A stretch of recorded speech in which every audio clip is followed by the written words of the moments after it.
পয়গম্বর দাউদ আলাইহিস সালাম এমন একজন পয়গম্বর ছিলেন, আল্লাহ তাআলা পয়গম্বর দাউদ আলাইহিস সালামকে এমন একটা কণ্ঠ দান করেছিলেন, পয়গম্বর দাউদ যখন জবুর থেকে তেলাওয়াত করতেন সমুদ্রের মাছগুলো লাফায় লাফায় জমিনে উঠে যেত। পয়গম্বর দাউদের জাবুর তেলাওয়াত শোনার জন্য সমুদ্রের মাছগুলো লাফিয়ে লাফিয়ে জমিনে উঠে যেত। আল্লাহু আকবার। এমনকি আকাশের পাখিগুলো উড়া বন্ধ করে জমিনে পড়ে যাইত। আল্লাহু আকবার। এবার আল্লাহর পয়গম্বর বলে, সাহাবী তোমার তেলাওয়াত এত সুন্দর, তোমার তেলাওয়াত এত সুন্দর, আমি শুইনা অনেক আবেগ আপ্লুত হয়েছি, আমার ভালো লেগেছে। এই কথা শোনার পরে সাহাবীর চোখ দিয়ে ঝরঝর করে পানি পড়তেছে।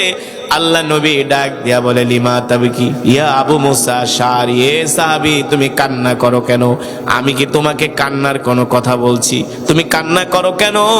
সাহাবী চোখের পানি ছেড়ে দিয়ে বলে, ওগো আল্লাহর নবী, আমি একটা ছোট মানুষ আর আপনি হলেন রহমাতুল লিল আলামিন। আপনি দাঁড়ায় দাঁড়ায় আমার তেলাওয়াত শুনছেন, এই পৃথিবীর জমিনে আমার কাছে এর চাইতে আর খুশির খবর হতে পারে না। জোরে বলেন সুবহানাল্লাহ। এর চাইতে আমার কাছে আর কোনো খুশির খবর হতে পারে না। সাহাবী আনন্দে আত্মহারা হয়ে কান্না করে দিছেন। আল্লাহ নবী ডাক দিয়া বলে, সাহাবীরে, এই যে তুমি এত সুন্দর করে কোরআন পড়তে পারো, তুমি কি জানো আল্লাহ তোমার জন্য কি পুরস্কার রেখেছে? সাহাবী ডাক দিয়া বলে, গো আল্লাহ রসুল, আল্লাহ এবং আল্লাহ রসুলই ভালো জানেন। আল্লাহ নবী ডাক দিয়া বলে, সাহাবীরে, এই যে তুমি এত সুন্দর করে কোরআন পড়তে পারো, এই কারণে আল্লাহ তাআলা তোমার জন্য জান্নাতের দরজা খুলে রেখেছে। জোরে বলেন সুবহানাল্লাহ। এই কোরআন এমন এক কিতাব, যে কোরআন আল্লাহ তাআলা নিজে তেলাওয়াত করবে। সুবহানাল্লাহ বলেন। আল্লাহ তাআলার কুদরতি জবানে তেলাওয়াত শুনতে রাজি আছেন তো? আছেন তো ইনশাআল্লাহ?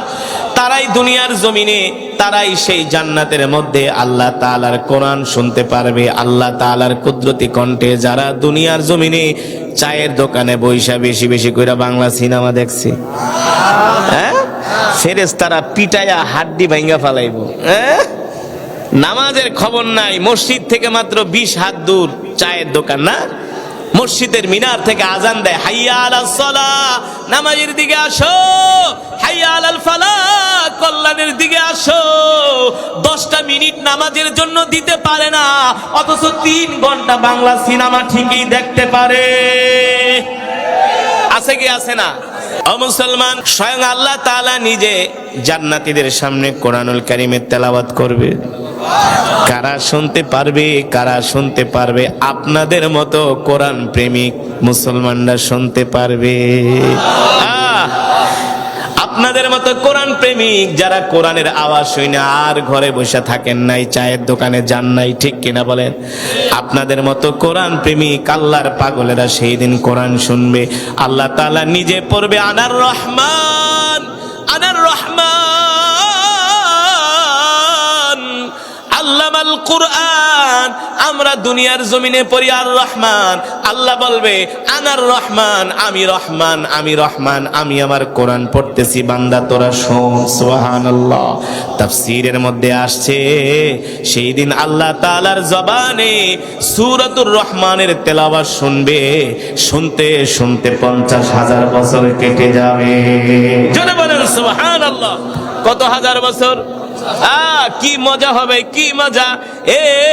দুনিয়ার মানুষের কণ্ঠ যদি এত সুন্দর হয়, তাহলে আমার রবের কণ্ঠ কেমন হতে পারে?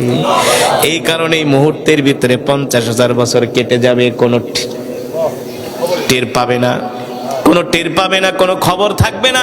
50,000 বছর মুহূর্তেই কেটে যাবে। বলতে পারেন, হুজুর 50,000 বছর কেটে যাবে, কোনো টের পাবে না, কারণটা কি? এই জন্য টের পাবে না, সুখের সময় স্থায়ী হয় না, ঠিক কিনা বলেন? মানুষ বলে কি, বলে না, সুখের সময়গুলো যে কেমনে চলে গেছে, না? যৌবনের সময় কেমনে চলে গেছে টেরও পাই নাই, ঠিক কিনা বলেন? কিশোরের পরে ছিল যৌবন, যৌবনের পরে আসছে বার্ধক্য, ঠিক কিনা বলেন? মানুষের জীবনের যৌবনের সময় সবচেয়ে আনন্দের সময়। ঠিক কিনা বল? কিন্তু যৌবনের সময় বেশি দিন স্থায়ী হয় না। মানুষের যৌবনের সময় থাকে, যদি 60 বছর আপনি জিন্দিগিতে বাঁচেন, সর্বোচ্চ 10 থেকে 15 বছর যৌবনের সময় থাকে, তারপরেই ভাটা লেগে যায়, ঠিক কিনা বলেন? তার মানে আনন্দের সময় বেশিক্ষণ স্থায়ী হয় না, আনন্দের সময় মানুষ বেশিক্ষণ পায় না। আল্লাহ রাব্বুল আলামিন কোরআনুল কারীমের তেলাওয়াত করবে, সূরাতুর রহমানের তেলাওয়াত শুনবে, আর জান্নাতীরা আত্মহারা হইয়া আল্লাহ তাআলার জবানে কোরআন শুনবে, আর জান্নাতীরা গলা কাটা মুরগির মতো ছটফট করবে আর বলবে, হায় রে এটা কোন কালাম শুনলাম, হায় রে এটা কত মজার কালাম শুনলাম। মনে হয় যত তেলাওয়াত করবে ততই শুনতে মন চাইবে। জোরে বলেন সুবহানাল্লাহ। মুসলমান, আল্লাহ রাসূল বলেন, ইদা উদিআল মাইয়িতু ফি কবরিহি জাআল কুরআনু ইনদা রাসিহি। আল্লাহর নবী বলেন, যারা দুনিয়ার জমিনে আল্লাহর কোরআনকে মহব্বত করবে, যারা দুনিয়ার জমিনে আল্লাহর কোরআনকে ভালোবাসবে, তারা যখন ইন্তেকাল করবে, তাদের জন্য যেই কবর খোদা হবে, তাদের জন্য যেই কবর খনন করা হবে, ইন্তেকালের সাথে সাথে যখন তাকে কবরের মধ্যে দাফন করা হবে, অন্ধকার কবর, এমন এক ঘর যেখানে নাই কোনো বাতি, নাই কোনো সাথী, কোনো আত্মীয় স্বজন যেতে পারবে না, কোনো বন্ধু বান্ধব যেতে পারবে না।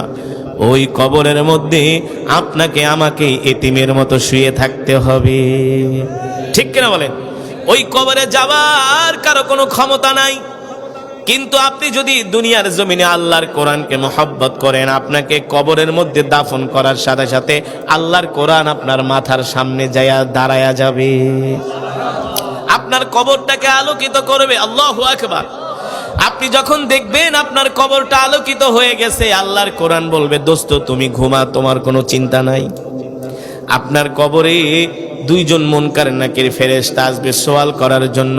ফেরেশতারা আয়েশা যখন আপনাকে সওয়াল করবে, আল্লাহর কোরআন বলবে, হে আমার বন্ধুকে ডিস্টার্ব করো না, আমার বন্ধুকে জ্বালা যন্ত্রণা দিও না। বলবে, কেন, আপনি কি? আল্লাহর কোরআন বলবে, তো আমার বন্ধুকে এখন কোনো প্রশ্ন করা যাবে না। কথাটা কি বুঝতেছেন আপনারা? আল্লাহর কোরআন বলবে, এই ফেরেশতা যাও, গেট আউট। ফেরেশতাদেরকে ধমক দিবে আল্লাহর কোরআন, যাও মিয়া, আইসো প্রশ্ন করতে। আমার দোস্ত সারা জীবন ঘুমায় নাই, কত কষ্ট করছে, কোরআনের জন্য রক্ত দিছে, জান দিছে, মাল দিছে, জেল খাটছে, জুলুম নির্যাতন সহ্য করছে, আল্লাহর কোরআন থেকে এক চুল পরিমাণ দূরে সরে যায় না, ঠিক কিনা মুসলমান? এক পর্যায়ে আল্লাহ রাসূল বলেন, কোরআনের সাথে ফেরেশতাদের সাথে ঝগড়া লেগে যাবে, কিন্তু কোরআনের চেয়ে তো আর ফেরেশতাদের পাওয়ার বেশি না, না? তারা বারবার প্রশ্ন করতে চাইবে, আল্লাহর কোরআন বলবে, যাও যাও। যখন এক পর্যায়ে ফেরেশতারা আর কুলাতে পারবে না, তখন প্রশ্ন করবে, আচ্ছা আমরা চলে যাব, আপনার পরিচয়টা দেন। এবার আল্লাহর কোরআন বলবে, শোনো, তোমরা হলে আল্লাহর একদল বিশেষ বাহিনী, তোমরা আল্লাহর ফেরেশতা, হুকুমের গোলাম, কিন্তু আমি হলাম স্বয়ং আল্লাহর জবানের কালাম। এবার ক্ষমতা কার বেশি, তোমার না আমার? কোরআনের। ফেরেশতারা, যাক, আমার বন্ধুকে ডিস্টার্ব করা যাবে না, সুবহানাল্লাহ বলেন।